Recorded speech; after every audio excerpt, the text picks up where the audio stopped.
Bonjour et bienvenue dans cette nouvelle émission du Club Éco de la Tribune Objectif Aquitaine. Aujourd'hui, j'ai le plaisir d'accueillir Adrien Pinson. Bonjour. Bonjour. Alors, vous êtes le cofondateur d'une entreprise qu'on commence à bien connaître, évidemment au périmètre bordelais, aquitain, mais aussi au-delà, qui s'appelle Je loue mon camping-car. Donc, vous êtes en plein dans la consommation collaborative. Exactement. On revient un petit peu au concept. Comment est-il arrivé? Qu'est-ce qui vous a poussé à vous dire « Tiens, si j'aidais les particuliers à louer leur camping-car » Alors, de mon côté, c'est une rencontre avec mon associé, Benoît Panel. On s'est rencontrés sur un startup week-end en Bretagne, D'accord. à Lannion, et il est arrivé avec cette idée de louer des camping-cars entre particuliers. Je trouvais ça marrant et c'est le début de l'aventure pour nous. C'était pas commun à l'époque. Enfin, ouais. c'est pas des sujets qui étaient aussi infusés, on va dire, que c'est le cas maintenant. Et lui, ça lui est venu d'un besoin personnel.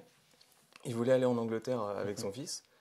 Il a regardé la formule hôtel, restaurant, etc. Ça faisait un peu cher. Et après, il s'est dit, mais le camping-car, ça peut être sympa, c'est idéal, je pourrais me promener partout en Angleterre. Et il y a sûrement un Anglais qui a un camping-car dans son jardin, qui s'en sert pas. Il pourrait me le louer un peu moins, pour pas très cher. Et la solution est parfaite pour tout le monde, pour lui et pour moi. D'accord. Et c'est né comme ça. D'accord. Derrière, vous structurez une véritable entreprise, une véritable start-up. Et là, c'est l'événement de ces derniers jours. Vous venez de lever donc 550 000 euros, une jolie performance. Auprès de qui et comment s'est passée cette levée de fonds? Alors, c'était beaucoup de travail, c'est beaucoup de relations. Enfin, c'est vraiment une relation de confiance qu'il faut construire avec les investisseurs.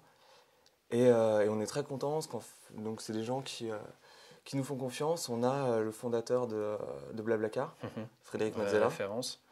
le fondateur d'entreparticuliers.com, monsieur Stéphane Romanizin, des gens de Voyage SNCF, de Smartbox. Donc vraiment des gens qui vont pouvoir aussi nous apporter pas seulement de l'argent, mais des conseils. De l'expertise véritablement. Clairement, surtout que là pour nous maintenant, l'enjeu c'est de continuer notre croissance en France et après. Et à l'international, j'imagine. Aujourd'hui, quel est votre volume d'activité? Il y a combien de camping-cars, par exemple, à louer sur votre site? Alors, ce matin, on en avait 1090. D'accord. Donc c'est assez exponentiel quand même depuis le début, depuis le lancement de la plateforme. C'est assez exponentiel et on essaye justement de continuer sur cette forte croissance pour avoir plus il y aura de camping-cars, plus en fait, après il y a des effets de réseau. Ouais. Ce qui permet d'avoir un camping-car plus proche de chez soi, qui correspond mieux à ses attentes et vraiment d'avoir une fluidité pour les locataires. Ils sont répartis partout en France? Partout en France, ouais, on en a absolument dans toutes les régions. Beaucoup en Bretagne, beaucoup sur Paris et évidemment beaucoup aussi en Aquitaine. D'accord, très bien. Alors vous parliez de l'international tout à l'heure, quels sont les enjeux de ce point de vue? Est-ce qu'il y a certains pays que vous ciblez plus particulièrement? Clairement, là l'objectif pour cette année c'est de se lancer en Espagne. On a des bonnes nouvelles de ce côté-là, on vient de trouver une assurance. D'accord. Donc c'est vraiment essentiel ça dans notre activité d'avoir une bonne assurance parce que le propriétaire va laisser les clés d'un véhicule qui vaut très cher. Donc il a envie que ça se passe bien. Il faut que ce soit carré et voilà. sécurisé. Et côté locataire, c'est les vacances, on n'en a peu dans l'année. Et donc on veut être sûr que s'il y a un problème, on est couvert et que ça se passera bien. D'accord. Donc on est très content d'avoir l'assurance. Et on va se lancer en Espagne avec un nom alquilarmiautocaravana.es. Et on est ravis parce qu'on a eu le premier propriétaire inscrit hier. D'accord, ok. Alors donc l'Espagne, comment ça va se passer? Vous misez sur un même développement qu'en France? Est-ce que vous avez des concurrents déjà positionnés sur le sujet? On a des concurrents déjà positionnés. Mais après on est confiant parce qu'on a quand même acquis en 3 ans une certaine expérience du marché.